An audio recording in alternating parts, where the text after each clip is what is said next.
back to our team coverage here this morning as everyone is digging out from Blizzard Calvin. Waterbury's parking ban is now lifted, but if you didn't move your car when you were supposed to, you have a lot of work to do this morning. Your reporter Anna Stansfield is live showing us what they're dealing with, and I can see the snow all the way up to your head, Anna. Yeah, guys, this is just one unfortunate example of what people are going to be waking up to this morning. A harsh reality for anyone who didn't listen and follow that parking ban yesterday and didn't move their car. I mean, you could barely even see this car.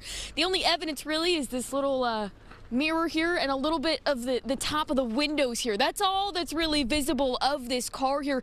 And this is going to be very difficult for these guys, whoever owns this car. It's going to be really difficult for them to get it out because not only was this that wet and heavy snow yesterday, but everything that's been pushed up here, this is really packed in here heavily because of everything that the plows pushed in here.